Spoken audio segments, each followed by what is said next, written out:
is, what is EQ at work? How does, lack of EQ affect you at work and at home? All right. And today in the morning, a parent actually shared with me that she's going really crazy with things at home. She never saw this side of herself at home. All right.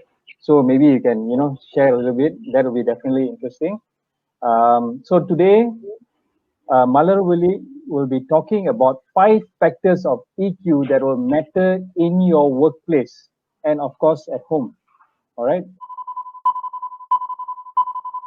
Um, so I'll go. I'll look at it at two levels. Yeah. I will give you what is seen as a professional definition of emotional intelligence. But I am truly a believer. My mind is a very simple mind, right? Okay. Never been a student, so really simple. I think simple. I think what's really important is for us to internalize and understand what is emotional intelligence, so that we can use it in our daily life, right? Mm, And daily life means both home and work. Right? As much as I'm going to pay a bit more attention as to what it feels like at work for managers, right? But I am of the belief and opinion, and I've always had trouble with this, that there's only one you, not one Utama. There's only one Malar, there's only one Biasa, right? Right? okay. Yet I think it's very interesting that people feel comfortable dividing themselves into two or three different people, Hmm. right? I Interesting. just find it, yeah.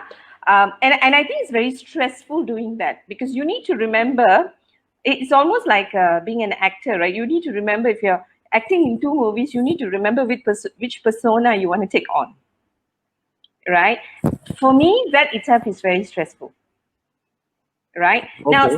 Okay. some people do it because it's necessary. But if you really look at people whom you perceive as emotionally intelligent, you will have same experience of them both at work and at home. All right. So that's one. Now, do we show different parts of ourselves to people? Of course. In spaces where we are more comfortable, more accepted, and we call it psychological safety, right? There's an assumption that we are safer at home, right? It's Yes. not true. Yes. It's not true for everybody, Right. Right. right? Okay. It's not, Yes. yeah, it's not true for everybody. So I think the Yes. idea Yes. is this: where you feel safe, right? Your true self comes up, Mm-hmm. all right? And my hope for every human is for us to belong to places that we are safe, All right. right? And when you're not safe, then you naturally feel stressed, Yes. all right? And when you feel stressed, you begin to behave in a way that keeps you safe, Mm-hmm. right? So, Yes. and that's what we do under stress, because our basic instinct is to survive, Yes. all right? And that's exactly what we're going through now. We're all trying to survive, That's true. That's right? true. And at this moment, we might be doing the right things, we may not be doing the right things. And we got to be very forgiving to ourselves, because we are stressed. As much as you keep seeing notices, how often do you get to make a difference by staying at home? Some people really want to just go out there and be in action, right? Yeah. So a lot of things are easier said than done. Yeah. So what is emotional intelligence? Emotional intelligence was popularized by this guy called Daniel Goleman. I think it's quite popular out there. Okay. And what Daniel Goleman did is that he basically defined emotional intelligence, and he said that he looked at 5 factors in emotional intelligence. All right. So if you want to measure them in terms of skills, and this is the professional definition.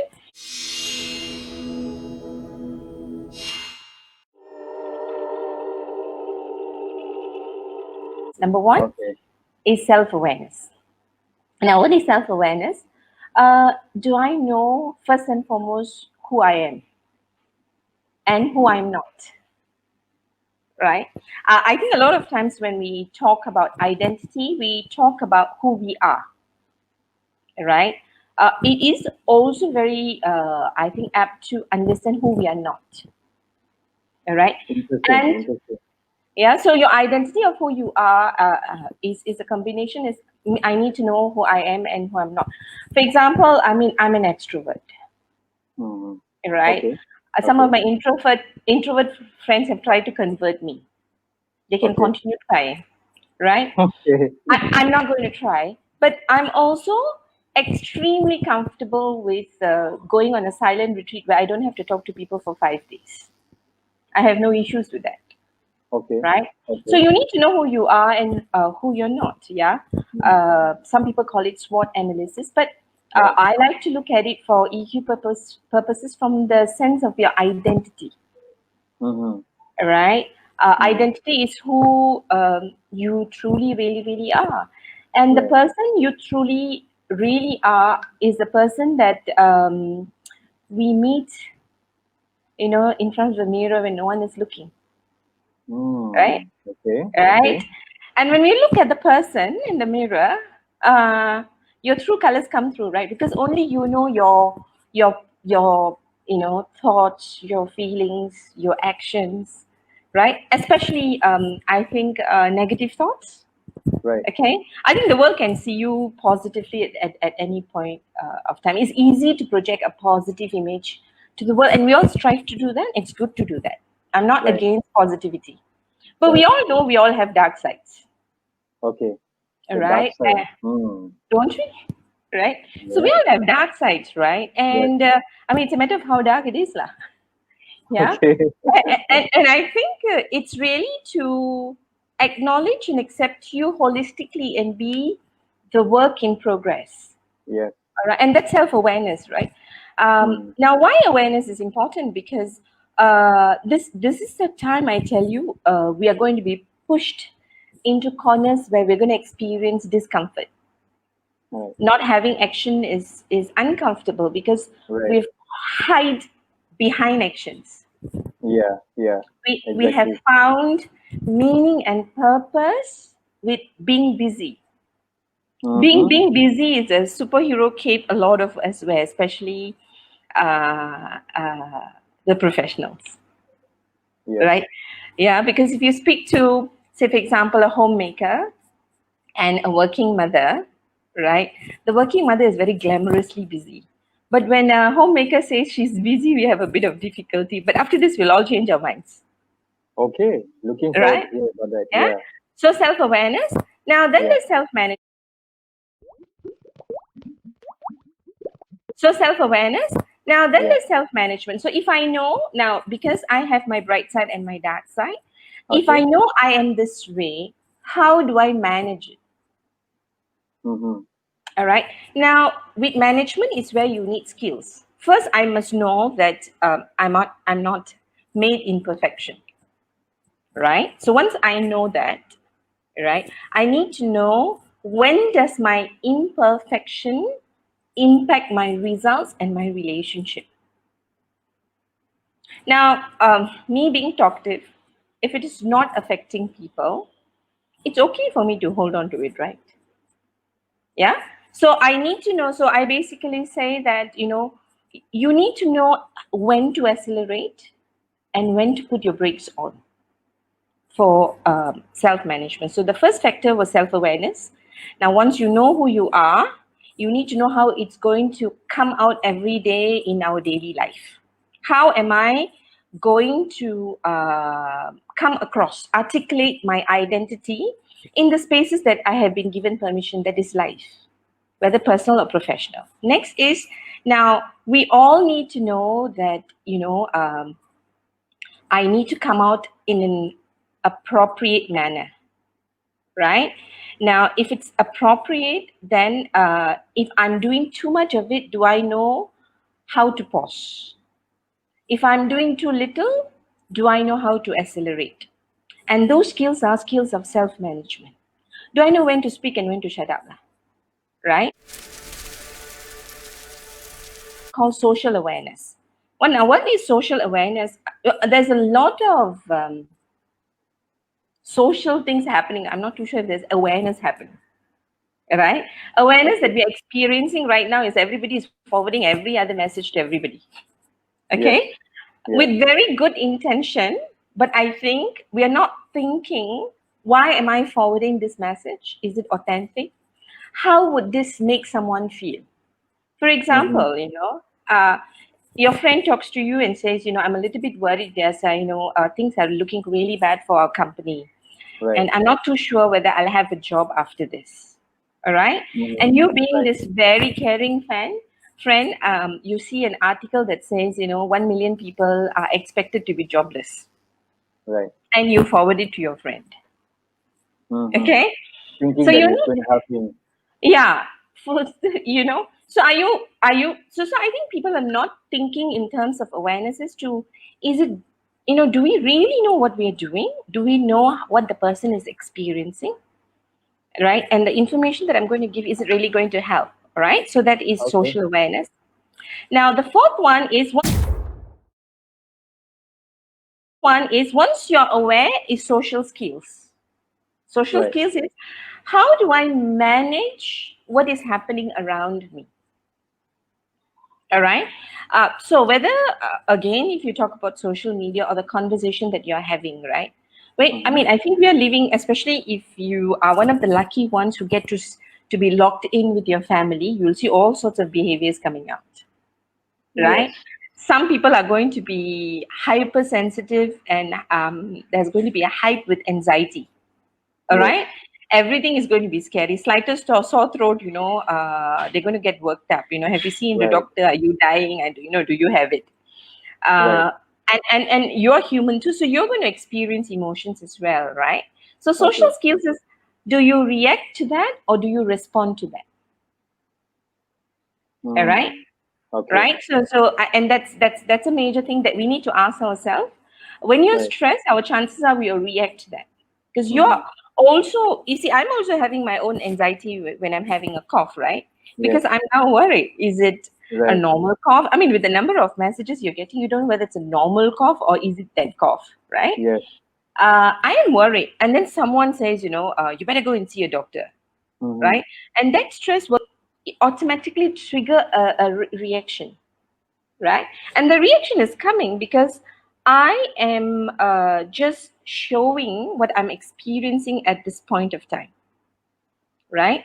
So we need to know that our reaction and response is shows our state of being at this point of time.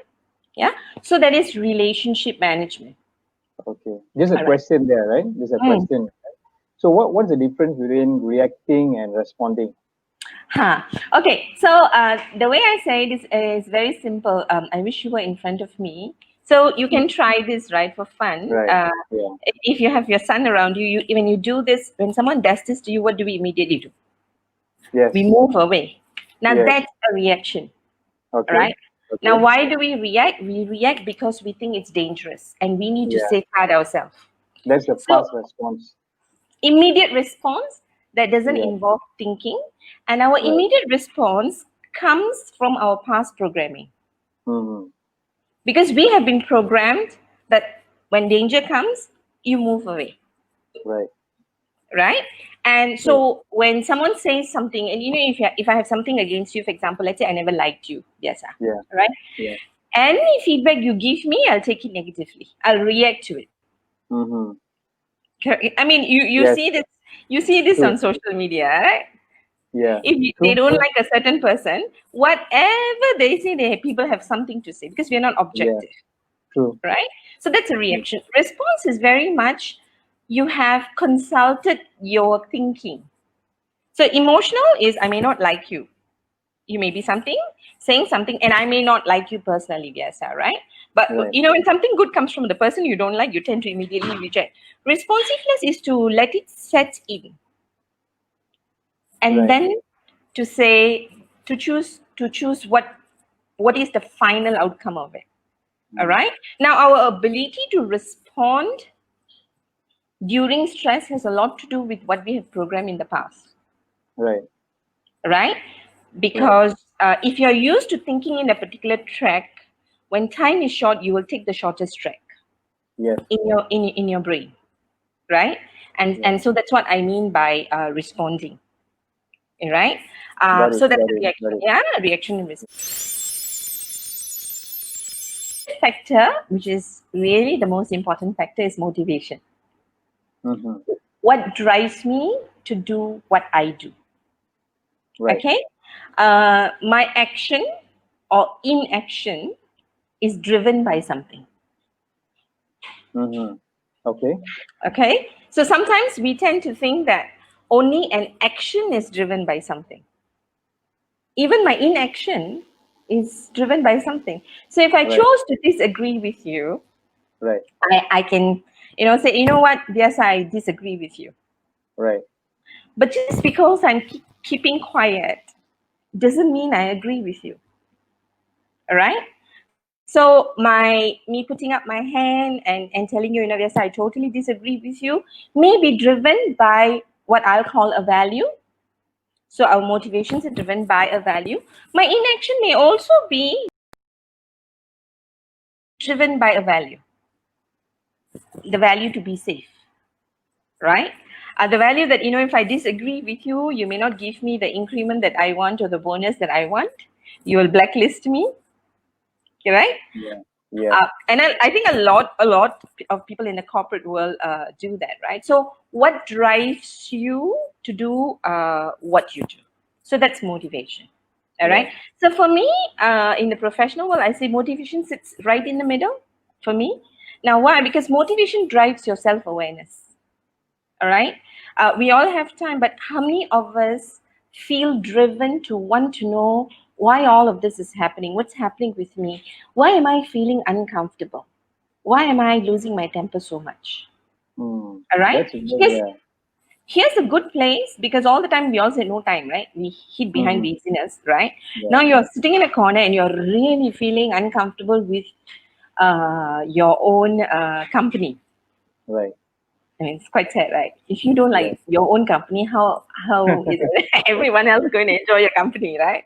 Yeah. Right. So I mean, and it's a good space to think, because when you think, you are going to understand a little bit more about yourself, and when you understand more about yourself, your identity is going to become clearer. Right. Right. And then you say, okay, now that I understand this about me, whether it's a strength or a weakness, I need to learn how to either awaken that part in me because it was dormant. I need to accelerate because I haven't used it. Right. All right. Or, I need to put on the brakes because I'm using it too much. Right. Right. So these are some things that we actually can, and now that needs a motivation. What value? I mean, think about this, right? I was so inspired with some of the beautiful posts on social media where the retired doctors and nurses and the people in the medical profession decided to go back and serve the nation. Yeah, that was really awesome. I mean, hearing about that, I think huge number of nurses and doctors, right? Right. And it's it's high risk for them, right? Right. But you see, what is driving them to say that this call for me to serve the country is more important than my own life? That's motivation, Yeah. All right. And I think all of us get daily opportunities to do that. Yes. Yes. But some people get these opportunities at very dangerous times like now. Yes. Yes. Right. In fact, sorry. Go No, ahead. you Go ahead. No, you go. Okay. In fact, I think during this time, it's a little bit of a solitary confinement, except it's with your family, and you get a lot of alone time. You get a lot of time to think. If you get angry fast, then maybe this is a good time to see why you keep getting angry, because it happens outside, it happens in the home also, right? If you get sad or you get triggered easily, then why is that happening? This is a good time to look at it, right? To look inside. Yeah, to look inside. Yeah, to look inside. Yeah. So those are the 5 factors.